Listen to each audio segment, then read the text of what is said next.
Hey there, and welcome to Now and Men. This is a new podcast series to discuss what it's like to be a man in the 21st century and how feminist issues are relevant to the lives of men and boys. It's been set up by researchers in the Centre for Research into Violence and Abuse at Durham University in the UK. My name is Dr. Stephen Burrell, and I'm a Leverhulme Early Career Fellow.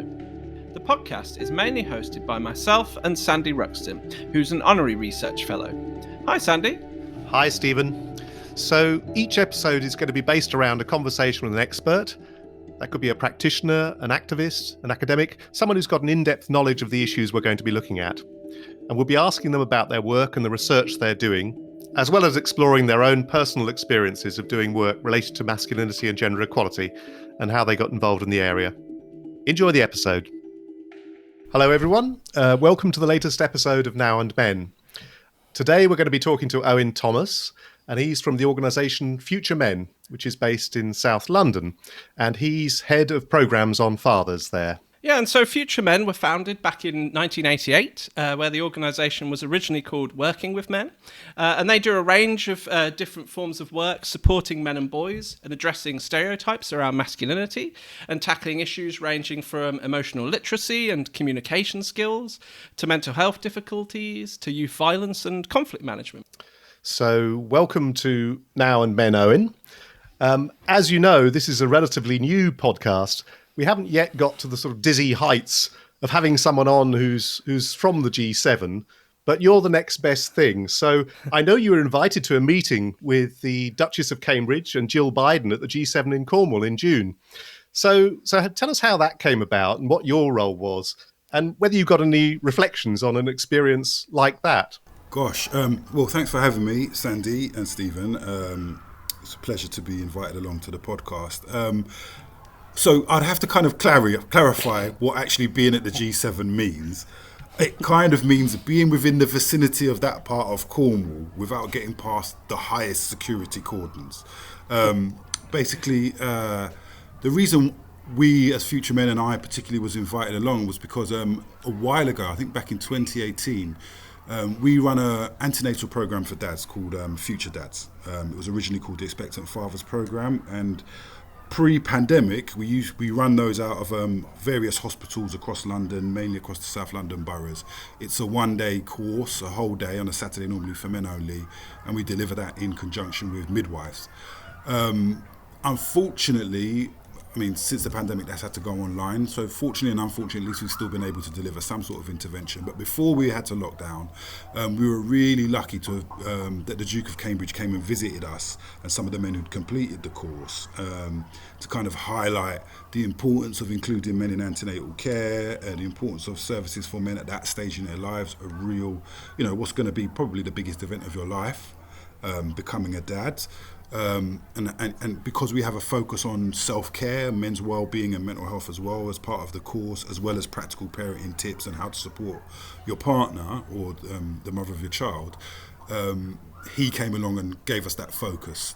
We then, I wouldn't say we've had an ongoing relationship, but we had that went quite well. And during the pandemic, the Duke and Duchess were conducting a series of kind of virtual visits to different provision. And they reached out to us and asked what we were doing with fathers during the lockdown. And we were delivering in another part of London, over in Westminster, a programme called Strengthening Family, Strengthening Communities, which is a parenting course administered by the Race Equality Foundation. We have trained facilitators that run a fathers only course over there. And so we gathered together some dads from that course, some dads who'd been on our Future Dads course, and they sat and we had a video conference call with the Duke and Duchess of Cambridge, just basically around their experience of the pandemic, how it had impacted on them and their families, particularly from a father's and from a male perspective. And that was really helpful. It was good for the fathers. It gave them a degree of validation, made them feel that people with lofty stations within our society cared about them and their situations. Whatever your political viewpoints are about the royals, I suppose, especially during, that was back in the real throes of the first kind of lockdown when it was really new and fresh and people were feeling very isolated. So for those dads who were there were a lot of stories around men and fathers and around, in terms of fatherhood, men's roles, the rise in domestic violence, and kind of like the additional pressures on women in terms of how domestic chores and homeschooling was being divvied up between the families. That was a narrative in the mainstream media. For a lot of the men we were working with, that didn't necessarily ring true for them. So to be able to kind of voice, you know, the realities for them of the positives of being able to maybe be more hands-on with their kids at home and see things from their partner's perspective in terms of changes of dynamic of what your domestic duties were, it also highlighted for those men who had been playing a significant role in the caregiving of their children, kind of like voice to say, this is nothing new for me, it's what I was doing previously, it's what I'm doing now. There are negotiations that have to go on. There are challenges maybe around my work situation, around my health, and around my mental well-being. But generally, anyway, this is a long-winded way to say they came back to us during the pandemic. That went really well. The Duchess of Cambridge has now launched a centre for research into the early years, and they're really keen, I think, because of the Duke's influence, to make sure that within that diverse voices are heard. So the voice of people from ethnic minorities, from marginalised groups, and particularly fathers, because they recognise if we actually want to kind of take a transformative approach to education in the early years, we have to include men within that, whether that be as teachers or whether that be within our role as parents and caregivers. Yeah. So that's how the invite came about, basically. I mean, as you say, Owen, you know, irrespective of the politics, I think it sounds good that they're paying attention to the issues that you're interested in. So, you know, that sounds like a good connection to have. I mean, I'm sure we'll be asking you a bit more during our conversation about the work of Future Men. But before we do that, it'd be quite interesting to know a bit about your own biography. And we've been asking anyone who comes on the podcast a little bit about how they got to do what they do. Now, I think I'm right, you're from South London? Is that right? I am. Yeah. I am indeed. South London, born and bred. Right. Which part?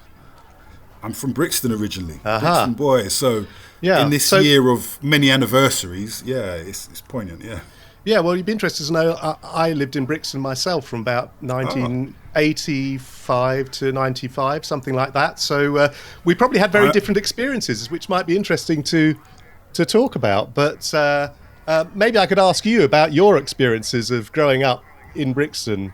I'm going to be careful not to get your age wrong, but I imagine you were sort of 80s, 90s.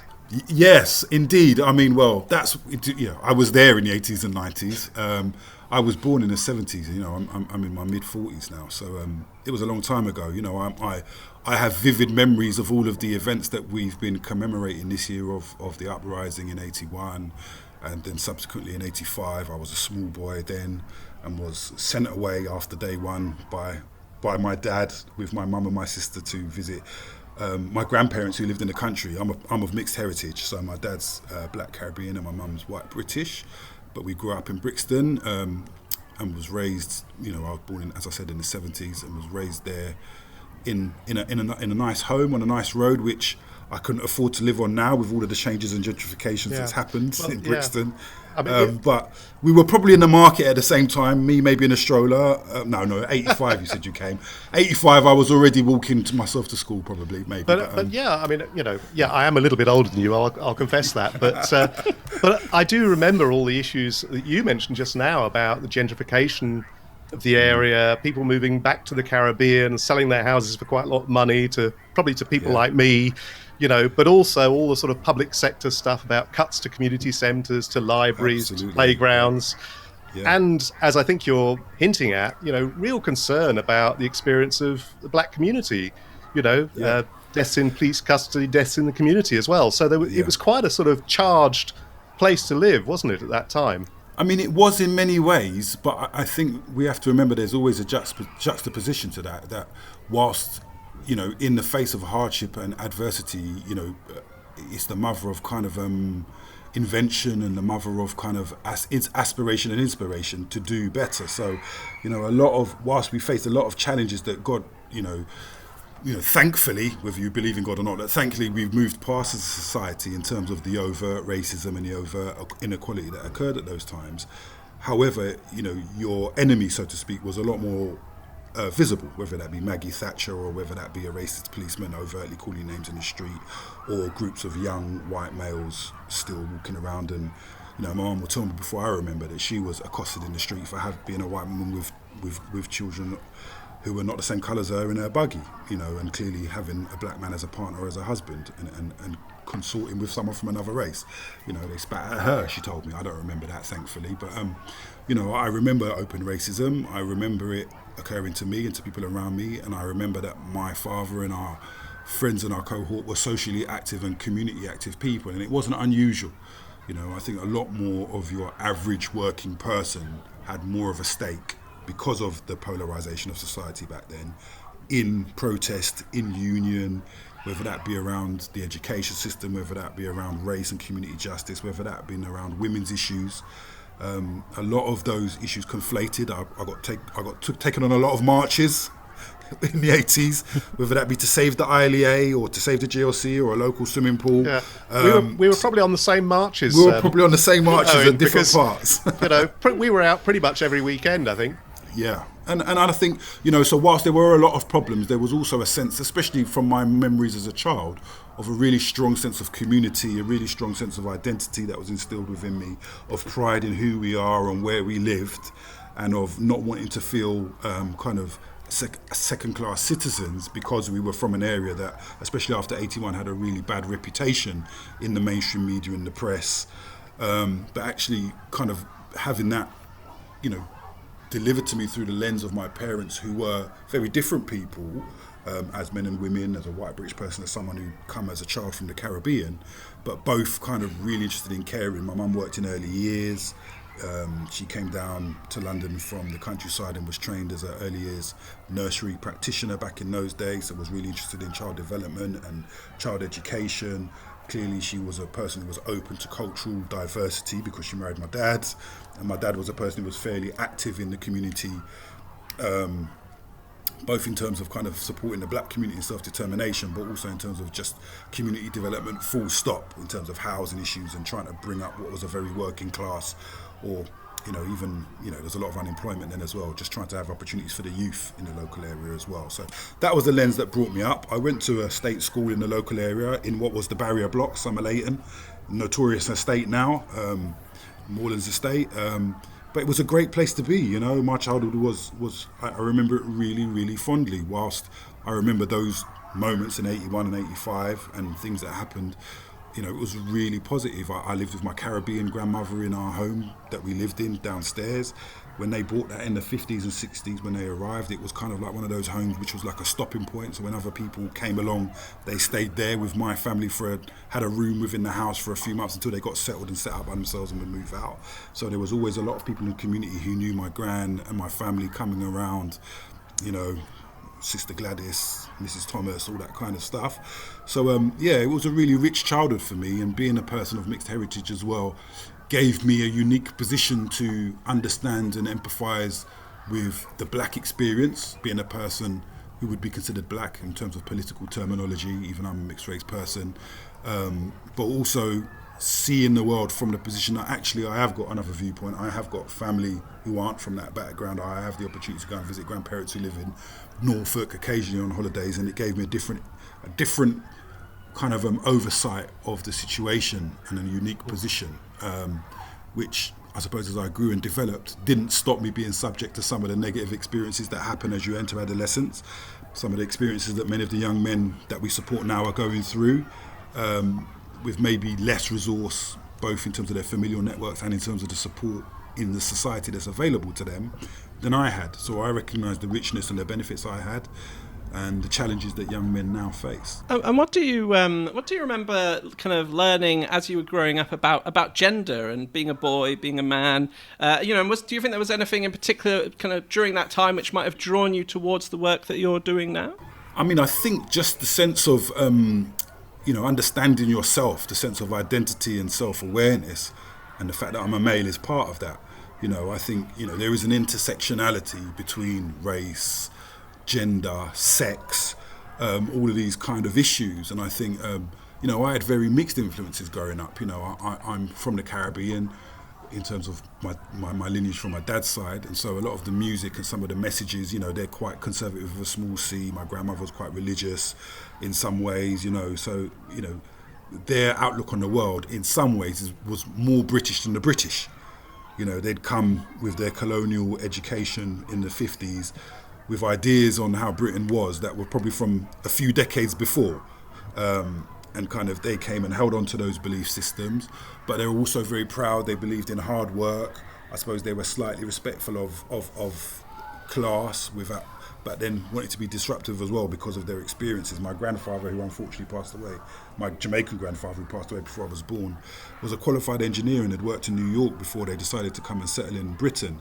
But when he came here, he couldn't get any work in the field he was qualified in, so had to settle for lesser jobs and stuff. So those challenges and those inequalities start to shift the older generation's perception away from just wanting to conform to actually, well, no, this isn't fair. And then I suppose my dad's experience as someone who came here as a very small child but was educated here and grew up here then informed this idea of resistance or activism to try and bring about social change, to bring about equality and bring about a fairer society. And as I said, as I mentioned earlier, there was this kind of like coalescence between different causes of minorities at the time, whether that be, you know, union issues attached to miners losing their jobs and the printers in Wapping losing their jobs, alongside people working for the local authority who were trying to, as you mentioned, kind of agitate for a fairer allocation of resources locally to different parts of the community. I was very aware of all of that from a very young age. So that then shapes your idea of what's fair and what's not fair in terms of your familial role. But as you guys maybe had yourselves, as an adolescent, as you get to that stage in your life, you're sometimes wearing several hats. You know, you're wearing a hat of responsibility, what you know you should do and what society and your parents expect for you. Then you've got your social grouping and your peer groups and your friends. And growing up where I grew up, a lot of the people I knew for a long time when we were quite small had very different home life experiences than me, had very different resources and very different support networks around them, so found themselves falling into different lifestyles than I did. So therefore I was tempted and I got involved with stuff that wasn't always good or sweetness and light or on the positive side of reaching out for equality for all. Some of it might have been discriminatory, some of it might have been very selfish and very adolescent actually. But it was challenging, you know, my views on being a man and masculinity were informed by both of those things. What I knew to be kind of what my elders told me was the right way to be, the moral messages I was getting from the religious people around me in my life about fairness and equality, but also some of the more negative influences that said like this is how a man should be. Sometimes there is an uber macho element of parts of Caribbean culture that's grounded in, I said, that old colonial religious mindset that is very much around the commandments and heterosexual and marriage is right and all of that kind of stuff. Some of the music at the time, as we all know, there were artists that were making music that was unacceptable, that was homophobic, that had them banned from coming into the country to perform. You know, and when you're at that age, you're still struggling, I suppose, to find your sense of self and who I am. You're maybe not brave enough to say, well, actually, that doesn't bother me over there. So you conform a little bit with your peer groups, possibly. And on the other hand, sometimes, you know, you're still trying to kind of, there's a risk to being an outlier in terms of your views on what it is to be a man at that stage, which is, for me, much more pronounced now for the young men we work with, that if you don't fit into their views of what it is to be a boy or a young man from a certain community or a certain background, then you're literally, your physical well-being is at risk. I was much more able within my peer group, who was very mixed, some of them were bad and some of them were good, to kind of be like, well, I know you lot are going to go out on this endeavour this evening, but you know what? I'm going to sit here and wait for you. So when you're finished, come back and let me know where it goes. And I'd accept that. You know, nowadays it's either you're with us or you're against us, you know. So I was always seen as a bit of a, you know, they'd nickname me things like professor and stuff like that even before, just because I had a different, you know, more thoughtful viewpoint on the world. You know, but it was appreciated then. Guys used to want to come and talk and explore stuff. I think that's been shut down for young men, not just from my community, but from a lot of communities now. The lanes that you can live in seem to be much more clearly defined now, and I think the access to technology and social media and interest-generated content, all the algorithms that exist, mean that you're not exposed to so diverse a world view. You know, even though we only had 3 channels, then 4 channels when I was growing up, because that's all you had. If you were bored, you had to watch one of them. Now you've got so much content available that you can only end up watching stuff that interests you. And if your interests at 14 are misogynistic rap music, that's all you'll ever see. And you could live for 20 years, 14, 15 years without ever seeing another viewpoint. So, my generation, whilst not, many men are still locked into very traditional views of being a man from my generation, there was more opportunity to see varied things. Yeah, that's really interesting. Perhaps we can come back to that a bit more later. But you mentioned as well about the fact that you're a father, and I was just wondering if you could perhaps say a little bit about that. Like, how do you balance that with your work, especially during the pandemic, for example? How easy would you say it is to kind of practice what you preach in that regard? I mean, it's really challenging. I'll be honest, it's really challenging. I mean, I recognise compared to the people we've been supporting through this, our service users, that I'm particularly lucky, but it doesn't mean it's been easy. I've got, as a result of what we were just talking about, part of my teenage and adolescent journey meant that I was a dad at 18, going on 19 with my first daughter, who's now, a grown woman teaching secondary school maths herself in South London. So I'm really proud of her, and she was defining, becoming a dad for the first time was defining for my life, and actually in many ways saved me or made me realise that I'd start choices about what I wanted to be. Do I want to keep dallying and messing about here with peer groups and all of this kind of stuff and doing stuff which seems exciting and important, or do I take the messages that have already been instilled in me by my family and the people who love me and care about me and in society, and say, right, here's a little bit of me outside of me that I should that I need to nurture and care for, because I can't be fatalistic anymore. I actually have to be responsible because she needs me. So that's defined me, and that's what got me into this role in the first place. The opportunity to work with young dads, because I was one myself, and I've been here at Working with Men/Future Men since 2005. So it's not been a short journey within this organisation. But relating it to this pandemic, I've now got two younger girls, a 9-year-old and a 2-year-old. So we've had to do all of the, all the homeschooling, all of the kind of like, well, my 2-year-old, she literally just turned 1 just before the pandemic hit. So I remember I think I had COVID at that stage. Just before the lockdown, I was really unwell. Oh no. Her mum's from a Catholic background tradition, so we had a ceremony at one of their churches, and we had a little event for the family at a restaurant. And I just recovered from this month of having a really bad cough and fever, went and did this event, and then a few weeks later, that coincided with her first birthday, and a few weeks later we all entered this first lockdown.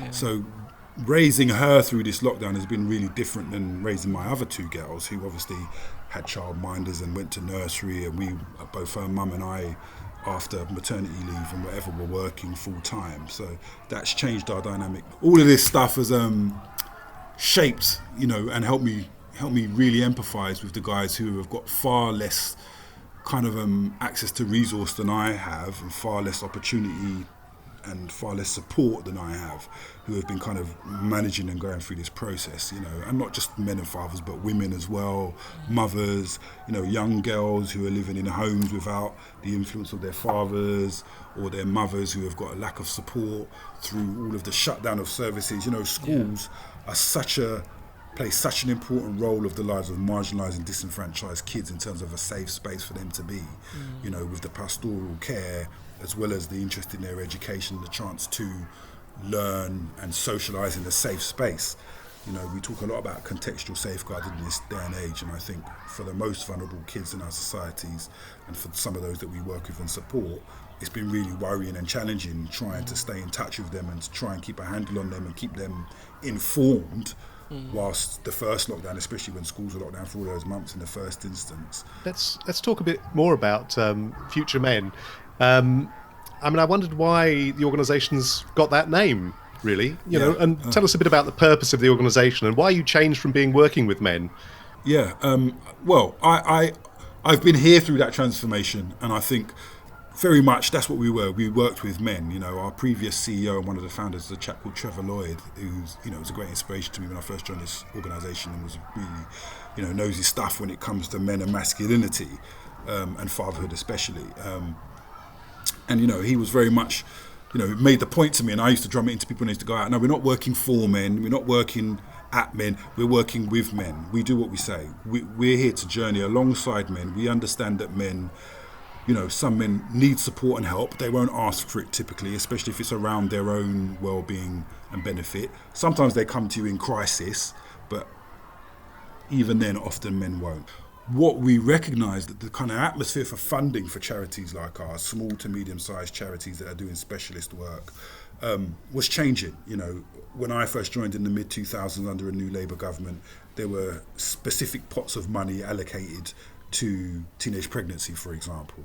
We had a 10-year strategy. It was recognised that Britain had the highest TP rates in Western Europe, and they wanted to address that alongside things like Sure Start Plus and all of the children's centres that were invested with at the time.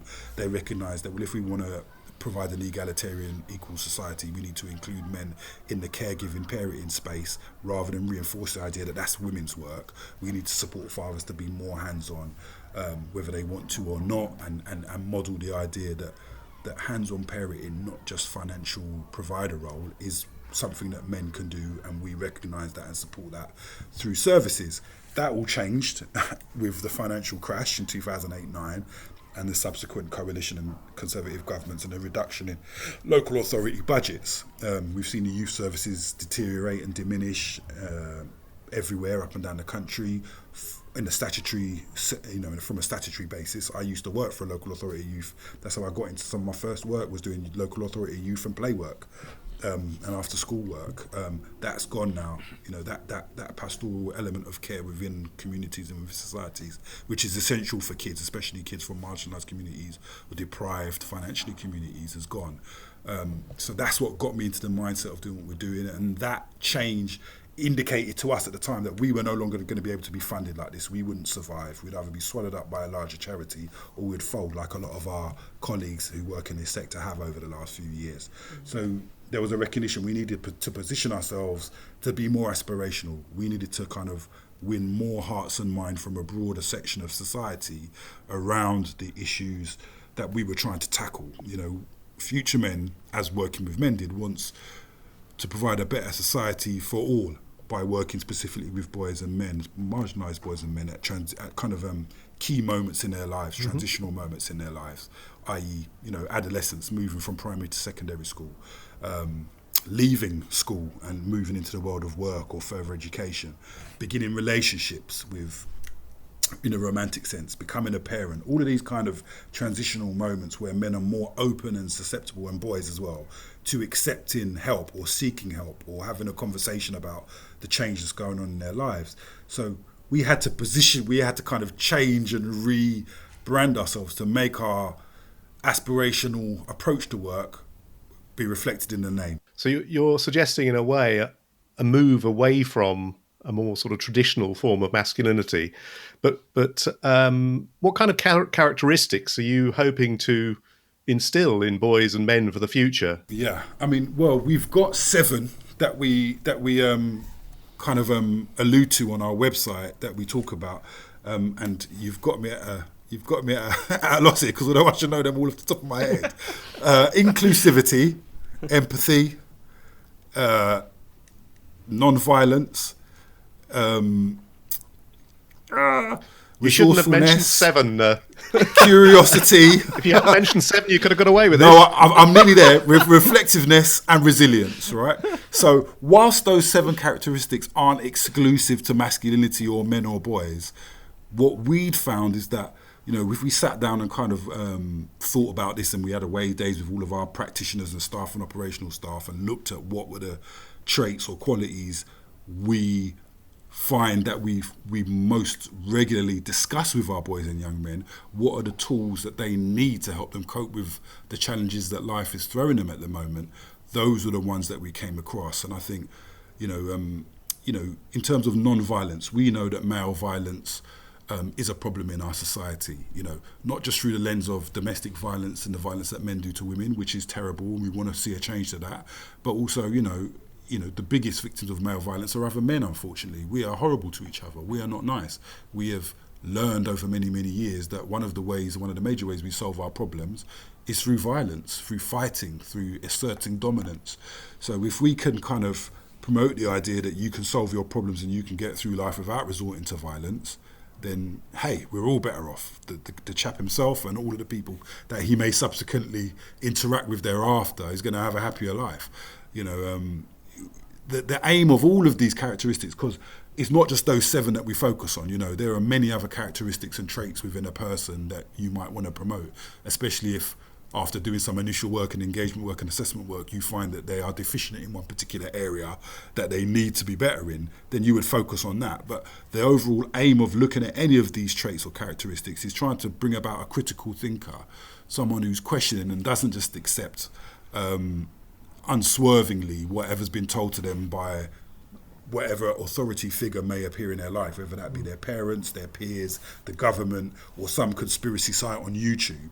You know, we're saying to you, be more scientific in your approach to life, be more questioning, be more curious, whilst at the same time realising that life is going to throw you up a number of challenges. Right. How are you going to cope with that? You know, one of the ways you cope in life is being open as a man to the idea that you should ask for and accept help. How do you find the young men that you work with respond to your challenge in a way? I mean, I guess there are different kinds of reaction, but you know, are they open to new models of masculinity, or? Yeah, and I think as well the trick is not to try and present too radical a model of masculinity at first. Sure. So, you know, you have to go on a journey with people. There's no point in me or any of my colleagues jumping in and saying, right, you're not the right kind of man, you need to change everything about you to fit in. You know, a lot of the young men and men we work with are being told that all of the time by society anyway. So they've given up on caring what anyone thinks. All of our interventions are based upon what you might call old-fashioned community engagement principles, which are about building trusting professional relationships with people who know that you care about them and their situation, and that you're willing to try and help them move from where they are, point A, to another point B, which is going to be somewhere that both they and we think would be better for them. You know, and I think it's a slow process. First, you have to build a relationship. First of all, that might start by actually tackling some of the practical challenges they have in their life around access to finance or housing, or they might have some statutory service like the police or social services involved in their life, and they've got no one to advocate for them or support them or explain in plain English what's going on. You know, there's a lot of stuff happening around them and to them, and they don't really get it. So they have a typically male response, which is, I don't care, I'm not bothered, I'm going to do what I want anyway. You know, so I think when you actually come along and say, look, you've either self-selected or I've done outreach and I've come across you, what issues matter to you? What's going on in your life that you feel passionate about? You know, or I've got a problem with the child, my mother's, you know, my son's mother, or I've got a problem with the school, they treat me a certain way, or I'm a dad and no one gives me my props, no one thinks I should be listened to, or I'm a teenage boy and I want to be rich and I want to be famous and I want a fast car, but I'm from Peckham, I've not done well at school, it doesn't interest me, my teachers don't like me, you know, what do I do? So I think if they then believe that whoever's working with them, what are a member of staff on the ground at that moment, cares about their situation, understands where they're coming from. And I just want to make the point, that could be a male member of staff or a female member of staff. We have some great women that work for us here at Future Men and previously at Working With Men who have been really effective at engaging with boys and men around their issues, whether that be fatherhood or adolescence or educational attainment. You know, they've been really great at doing that work. So it's not male on male work. This is about empathy to the issues that those guys, the service user cohort, present, and being able to show them that you care and are willing to work with them to move them forward.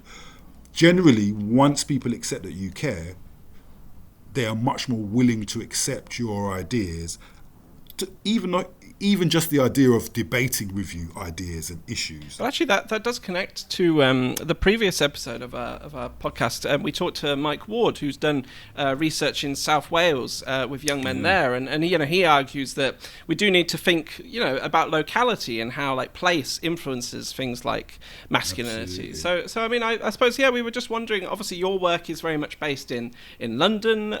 So what are some of the things that the young men you work with, are telling you about the things that they're experiencing? What sense do you get about how they're trying to perform masculinity, and how do they see their futures, I suppose? The issues of gentrification, the issues of the widening gap of wealth between communities, and the lack of interaction that thing I was referencing earlier on when I was talking about growing up in Brixton, but having the opportunity to mix with a broad range of people and see a broad range of issues because of the lack of choice. These are things I were exposed to that the generation now are not having the opportunity to be exposed to. They are in their lane with their local community and are stuck there. As a boy from Brixton, we're at the end of the Victoria line, if anyone knows London, which is one of the more modern underground lines. So literally, from when I was old enough, I could get on a tube and go anywhere in London I wanted to go and visit friends or party or go shopping. And I was exposed, I was able to travel around my city and really take it in and experience it. I was safe enough to do so as well at that time. I wasn't worried that if I went to another area, I was going to immediately be set upon by a group of local boys saying, where are you and who are you from? Whereas the boys I'm working with now in some of the areas we've got in London, here I am sitting in Southwark right now, we're in the north of the borough. Boys from this part of the borough won't go down to Peckham at the south of the borough, because even if they haven't got any particular argument, just because they will know I'm not from there and it might be a problem. These are the things that have changed. So issues of place are really relevant. Then when you start working with them and trying to do aspirational work, this is why you should stay in school. This is why you should go for these exams. This is why you should do further education and not settle for hustling on the street and making a pittance, selling a bit of weed or whatever, because in 5 or 10 years from now, these are opportunities. This is what it costs to rent a flat. This is the likelihood of you getting on the local housing register, even though you've lived in this borough your whole life. They're minimal for single males. Even if you have a girlfriend and she gets pregnant, you're not going to get a flat anywhere near here, near your mum from the council. So this is what private renting looks like. So place in London is really volatile at the moment, These communities are changing in front of the eyes of the young people we're working with, and they do feel very excluded from their local areas and a future in that local area. So it's a real challenge for us, alongside the ongoing issues of identity, race, sexuality and all that we're trying to challenge. This generation in some ways are really open actually because of the internet. There are plus sides to it. They're really open to things that my generation weren't. So in terms of people's sexuality or identity, in some ways, even though some of these boys might be really kind of criminal and uber macho in some of their viewpoints, even some of their attitudes towards women, they haven't got a problem with someone being gay that they grew up and went to school with. I don't actually mind, that's his business, I don't care about that. Whereas 30 years ago when I was that age, it was taboo, people like that had to hide their true selves from people. So there's been some positive shifts in some ways, but there have been some real negative shifts in other ways. Yeah, and one thing we wanted to ask as well, kind of in connection to some of the things you were saying there, was on the Future Men website, it says that the organisation stands in solidarity with the Black Lives Matter campaign, which you mentioned earlier. And yeah, we were just interested in that really. Like, what does that movement kind of mean to you, to the organisation, and is it something which a lot of the young men that you work with kind of relate to, and has it impacted them, would you say? So in terms of the Black Lives Matter movement, you've got a lot of young people who are very aware, because of their own personal experiences in life, of racism, of this feeling of injustice or unfairness. But it's through the lens of the 21st century, So it's much more microaggressions, systemic inequality, rather than I've had people come up to me in the street and call me the N-word, for example, which is something that I remember vividly, being a child and fighting with boys in my school. I can't imagine boys we work with in schools in the London boroughs saying they've had that kind of issue necessarily, but they feel racism in different ways in society. So their response to it, again, is shaped differently. And I think our statement saying we stand in solidarity with the movement is one, again, that I alluded to earlier on. Those of us who are aware of these horrible issues both in America and here in Britain in itself, where this year the police officer that was involved in the death of Dalian Atkinson was the first police officer ever convicted of a wrongful death or manslaughter in relation to a custody proceeding. We know that this is a long struggle. There is nothing, unfortunately, new in what happened to George Floyd. But as I said, the welcome renewed focus of a wider audience for people who maybe weren't concerned on a day-to-day basis about how the police and how the justice system dealt with people from minority backgrounds, really affects a lot of our cohort, affects a lot of our staff as well. A lot of our staff from ethnic minority backgrounds and have grown up battling against those issues and those challenges themselves. So making a statement kind of highlighting that we support that and we acknowledge that movement and that there is a change coming and we want people to build on that, However, it kind of also doesn't necessarily, it doesn't say that we're affiliated with the Black Lives Matter program itself as a political movement, because again, like many other political movements, you know, they will have differences of opinion, they'll have changes in leadership, they'll have different ways that they express their protest and their resistance that are different to the way Future Men would. Obviously, we're all free individuals outside of our work as well, and have our own views politically and personally about why the world is the way it is and what we can do about it. Generally though, most of us are here working at this organisation because we believe that being part of the system and using the mechanisms of state that are available to us, including legal protest and resistance and all the rest of it, should be explored, and young people should know that they can do that as well. They don't just have to sit back and accept the status quo. There is a power in collectivism and in collective action that has been lost somewhat over the last 20 or 30 years. So, you know, we mustn't forget that. And we must also remember, as I said, the intersectionality and the solidarity that this issue around racial justice also bleeds over into issues of sexual equality and gender equality, you know, and how black women are maybe finding it harder to progress as white women through as gender issues have become more, you know, the health inequalities of birth outcomes for black women here in Britain were highlighted during the pandemic, you know, how much more likely black women are to suffer a stillbirth and have other health problems during pregnancy. So that focus is very welcome, and also it shines a factual spotlight on stuff that maybe wasn't always you know, at the forefront, and has forced big organisations like the NHS to kind of change some of their policies and their practices to make things fairer. You know, equality isn't everyone having the same thing. Equality is everyone having the same outcome at the end. You know, so I think if we've got different routes to get into the same outcome, that's what we need. And I think some men and boys need something different to get where they need to get to.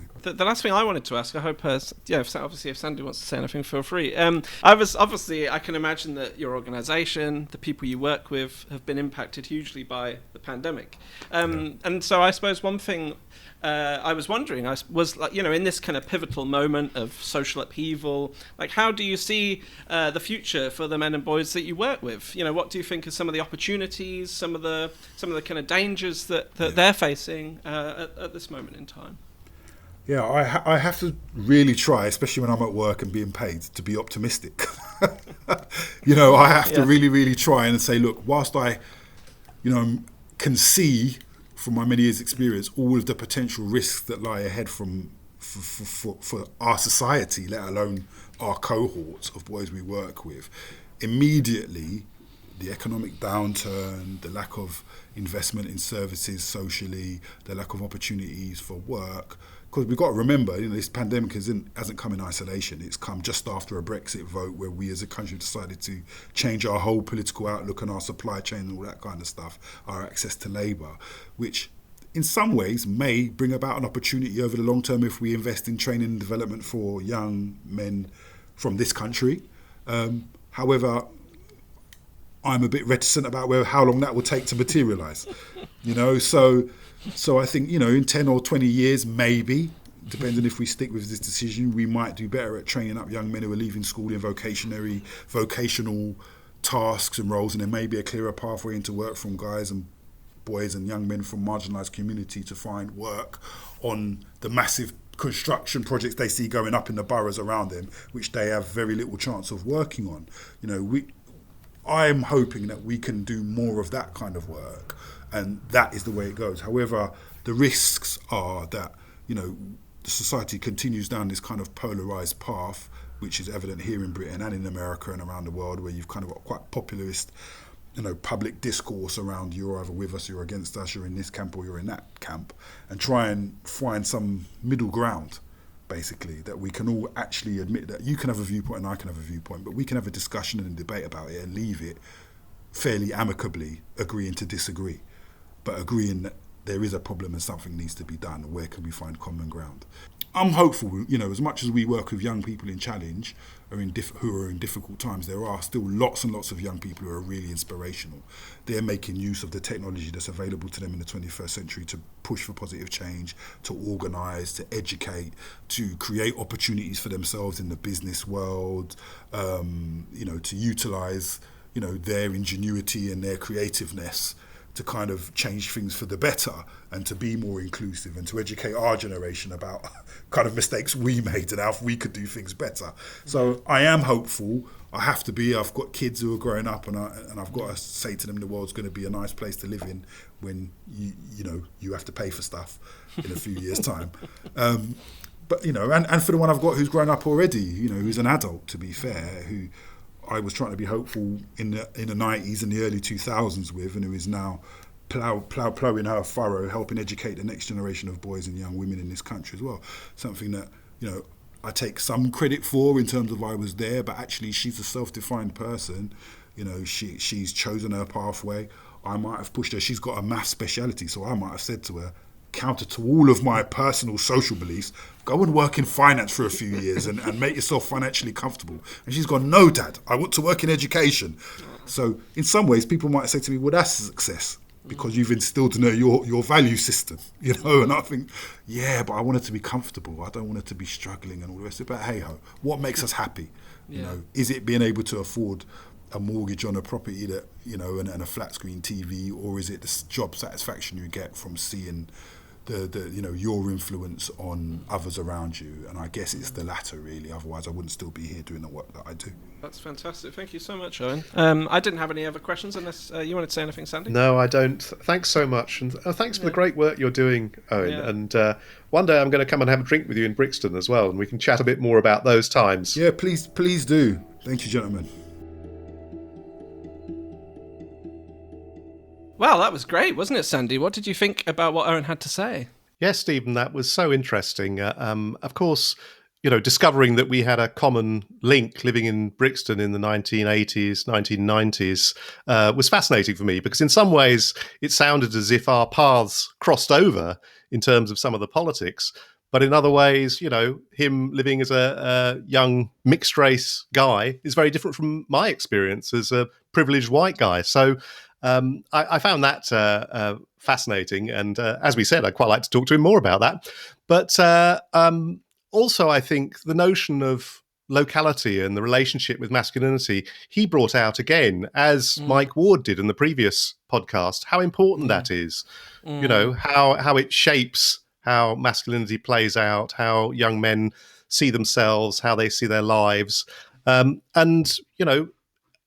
gave us the impression that it was in some ways much more sort of restricted and policed for young men today, when he mentioned the example of some areas of south of the borough where young men wouldn't go to because they weren't from that area and so on, and how risky that might be for them. That wasn't the case when he was growing up, he said. So that was interesting. And also he brought out loads of issues around poverty, inequality, austerity as well, particularly in relation to housing and the difficulties of getting council housing, or the insecurity of the private rented sector, and all these things make it so difficult for young men, young black men in particular. Yeah, absolutely. And I suppose that is, again, thinking about locality, that is something which is, of course, a huge issue across the UK, but especially in London, is, the huge cost of housing and as he referred to, that the extreme inequalities in wealth, that you've got some people who are extremely wealthy in London, but a lot of poverty as well. And I think I really liked his point about how prevention, investing in the kind of work that organisations like Future Men do, they can achieve real change in people's lives, which prevent and address a whole range of issues connected to masculinity and other social inequalities. But so much of that work has been damaged and or even completely removed because of austerity policies that we've seen in the UK over the last decade or so. So I think there's a real need there for policy change and for more investment in this kind of work in the future, really. And in the end, he was trying to be very optimistic about the future, but recognised, the difficulties that we're all facing, really, in terms of cuts and austerity. Yeah, which is obviously, especially in the unique context of the kind of pandemic and the crisis around that. Yeah. But for now, that's it. So thank you very much, everyone, for listening. Thanks. Thank you very much for listening to this episode of Now and Men. Any references we mentioned will all be in the show notes. You're welcome to email us at nowandmen@gmail.com if you'd like to ask us questions or suggest a guest. And we're really keen that the podcast should be listened to by as many people as possible to encourage more men to think about issues of masculinity and gender equality. So please do follow Now and Men so the latest episode drops in your podcast feed as soon as it's released. You can also leave a review and share it among your friends and colleagues, and look out for our next episode coming soon. So you take care of each other, and speak to you again soon.